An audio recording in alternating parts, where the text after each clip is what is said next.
This part of Best of 2015 is sponsored by Anime Amino. The Android and iOS app is kind of like a sort of anime-exclusive Tumblr, except it heavily encourages you to actually write stuff. It's a good training ground for bloggers just starting up, and with a big focus on animated GIFs, I found that it's a good format for discussing animation. Right now, the demographics for the app are a lot younger than viewers of this channel, so this is a great opportunity to get in there and make your own posts, clearing up the sorts of industry misconceptions that we might talk about on this channel.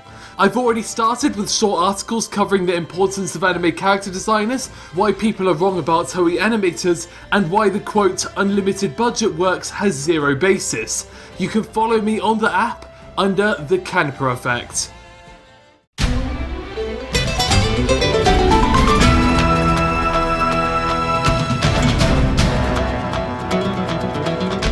"2015 might be a distant memory, but we're still getting this done. This is the 6th part of my 8-part miniseries on the best anime of 2015, and the next entry is Mobile Suit Gundam Iron-Blooded Orphans, or G-Tekketsu if you're in a rush.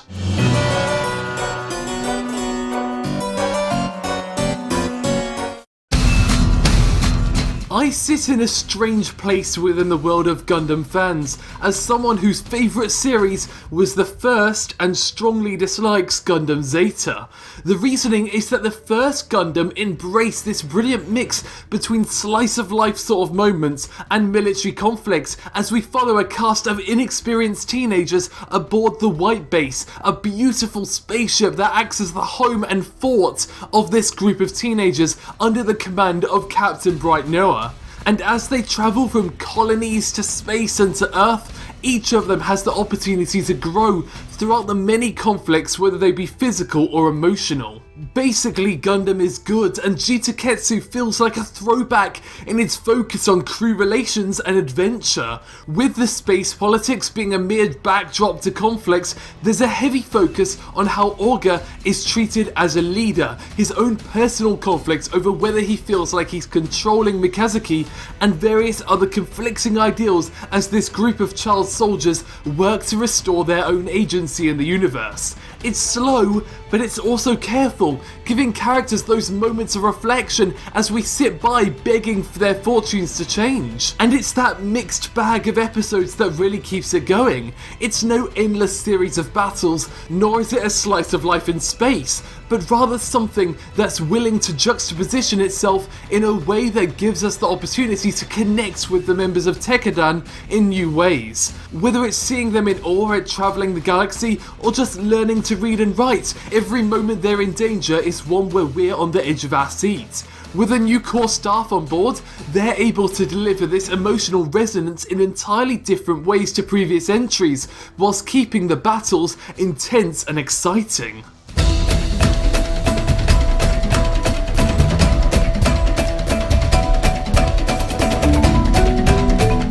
With the series starting out on the ground of a barren planet, we're treated to a desperate form of combat, going up against a greater foe with inferior weaponry, relying on speed and surprise attacks. So when we're taken up into space, there's a majesty to it all. It's the same feeling that emanates from shows like Firefly or Cowboy Bebop.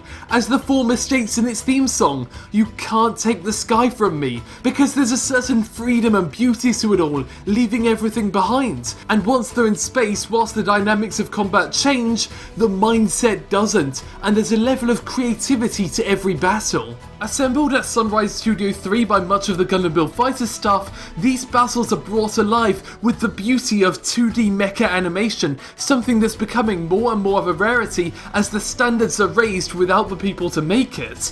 With cuts by legendary mecha designer and animator Masami Albari, Hiroshi Arasawa, and so many other really key figures within effects and mecha animation, there's an insane detail and spectacle to them that really gets us invested. As a fan of Gunpla, any new mecha on the scene is something thrilling as it dances across the screen to the tunes of Masaru Yokoyama's gritty metallic soundtrack. Whilst it might not be the greatest Gundam series of all time, it is a fantastic entry, particularly after my disappointment with Reconquista, and I'm looking forward to the second season this fall.